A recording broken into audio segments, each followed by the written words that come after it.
Bom, pessoal, vamos aí estudar, vamos continuar aí o estudo da matéria e do átomo que a gente está vendo no caderno C1, tá bom? Então, esse aqui compreende as páginas 47 até a página 52, beleza? Bom, continuando aí, gente, a gente tinha parado no modelo atômico de Dalton, né, que considerava o átomo como sendo uma esfera rígida e indivisível. Só que o Thomson, um pouquinho tempo depois aí, ele descobriu que existia uma partícula ainda menor que o átomo. Partícula essa que ele deu o nome de elétron, tá? E o que que esse elétron aí ele tinha? Esse elétron era uma partícula que ele tinha uma carga negativa, tá? Então, se a gente aproximasse polo positivo de um ímã e polo negativo de outro ímã e jogasse um elétron no meio ali, ele era sempre atraído para o polo positivo. Então, aí a gente pode afirmar que ele tinha uma carga negativa, tá bom? Então, com isso, Thomson criou um novo modelo que foi apelidado aí de modelo de pudim de passas. Pra gente, seria tipo um panetone, tá? Vamos pensar assim num panetone que eu acho que é mais fácil de visualizar. Então, o átomo seria a massa do panetone, seria o panetone em si, né? A massa do panetone seria uma carga positiva, ela teria uma carga positiva. Enquanto as frutinhas do panetone ali seriam os elétrons, tá? Então, eles estão incrustados na superfície, eles estão presos ali na superfície dessa massa. E por que isso, gente? Porque o átomo ele tem uma característica que é ser neutro. Então, se eu colocar perto ali de dois ímãs, ele não é atraído para nenhum dos dois lados. Então, se ele tem um negócio ali nele com carga negativa, ele também ia precisar de uma carga positiva para essas cargas se neutralizarem. Então, eu teria aí o átomo neutro, tá bom? Só que um problema aí desse modelo, gente, que o próprio Thomson descobriu, e aí vem muito aquela discussão de como funciona a ciência, que é o seguinte: Thomson, ele mesmo chegou à conclusão, fazendo os cálculos tal, que se o átomo tivesse essa estrutura, ele ia precisar na casa de 1.000 elétrons para poder neutralizar toda essa massa de carga positiva, coisa que não se apresentava na prática, né? Então, um hidrogênio, por exemplo, tem um elétron só. Então, o próprio Thomson refutou essa ideia dele, tá bom? E uma outra coisa aí que ele não levou em consideração é que pouco tempo depois descobriram a presença de uma nova partícula, dessa vez com carga positiva. E essa partícula de carga positiva aí, que foi chamada de próton, não estava previsto nesse modelo. Então o próprio Thomson refutou essa ideia dele, tá bom? Pessoal, pausa o vídeo agora, copie esse slide aí como registro de vocês, tá bom? Eu fiz uma revisãozinha aí de todo esse modelo, tá bom? E se conseguir aí, procura também esquematizar esse desenho aí que é importante a gente saber identificar, tá bom? Então pausa aí e copie isso daí como seu registro, beleza? Então vamos pro próximo. Então, gente, como ficou essa brecha, digamos assim, começaram a estudar bastante, né? E tem para tentar descobrir como que seria a estrutura de um átomo, tá? Até que veio o Rutherford e ele partiu do seguinte princípio. Vamos imaginar o seguinte, gente. Imagina que eu quero descobrir o que tem dentro dessa caixinha, tá? Só que imagina que essa caixinha, primeiro, que eu não consigo nem visualizar ela, não consigo ver ela e não consigo tocar nela, tá? Então fica meio difícil, não dá para eu simplesmente abrir e ver o que tem dentro nessa caixinha, se eu não consigo nem visualizar e nem tocar nessa caixinha, tá? Como que você faria para descobrir o que tem dentro dessa caixinha? Tempo. Pá. Simples, gente. É só eu dar um tiro nessa caixa. É simples. O Rutherford pensou nisso. Ué, se eu quero descobrir o que tem dentro dessa caixa, é só dar um tiro nela. Fácil, né? Justamente, gente, parece meio absurdo, mas era essa a ideia do Rutherford.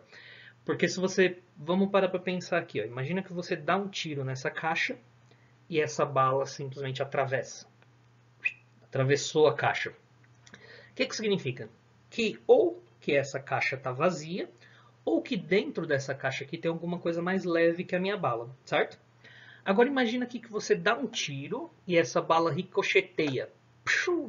Ela é desviada, ou ela tem a trajetória desviada. Você atirou retinho aqui, ó, e ela teve a trajetória desviada. O que tem dentro dessa bala, dessa caixa?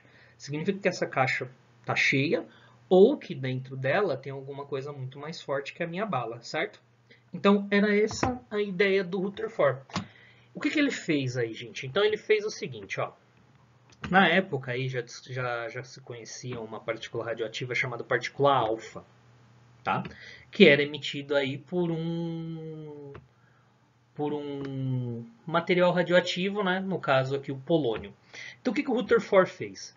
Ele pegou esse material radioativo e colocou dentro dessa caixa, tá? E aí nessa caixa ele deixou só um buraquinho. Então eu tinha aqui, ó, um tiro direcionado aí dessa partícula alfa, tá? E aí o que ele fez? Na trajetória dessa bala, ele pegou uma lâmina de ouro e colocou na trajetória disso daí. Por que ouro?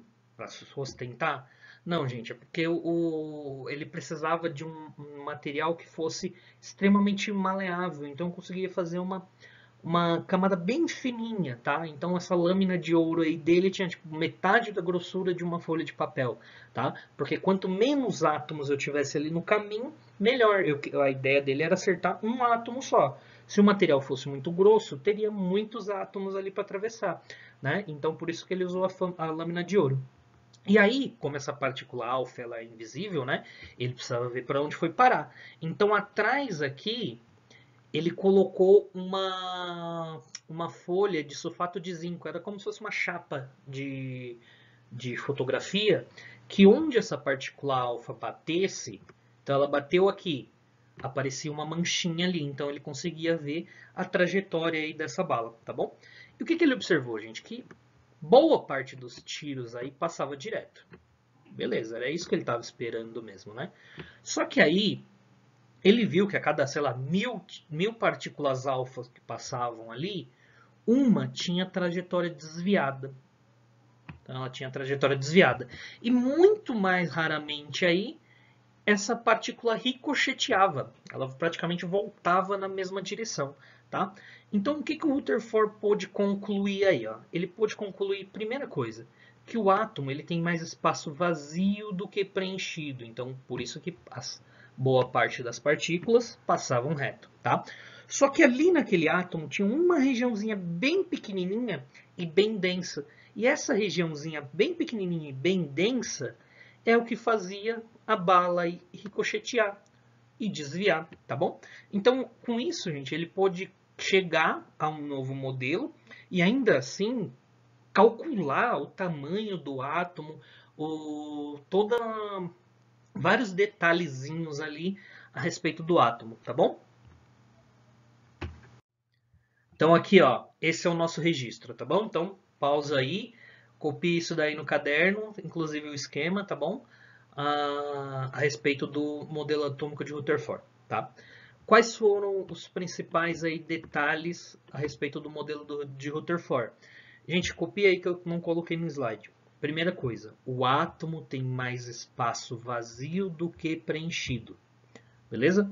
O átomo tem mais espaço vazio do que preenchido, tá? Ele possui duas regiões, o núcleo e a eletrosfera, tá bom? Sendo que o núcleo ele é formado pelos prótons. E aí, gente, eu coloquei aqui prótons e nêutrons. Só que é o seguinte, na época ainda não conhecia o nêutron, tá? Essa experiência aqui do Rutherford, esse modelo foi criado em 1911, tá? Só que o Rutherford, ele ainda ele conseguiu prever a existência dessa partícula. Porque ele falou assim, ó, no núcleo tem os prótons e uma outra partícula. Sendo que essa partícula ela tem uma massa semelhante ao próton, só que ela não possui carga nenhuma, tá? Isso daí só foi descoberto em 1932, tá? Por um cientista aí chamado Chadwick, que descobriu aí e deu o nome de nêutron para essa partícula. Mas o Rutherford já tinha previsto a existência dele, tá? Então por isso que eu coloquei aqui prótons e nêutrons, tá?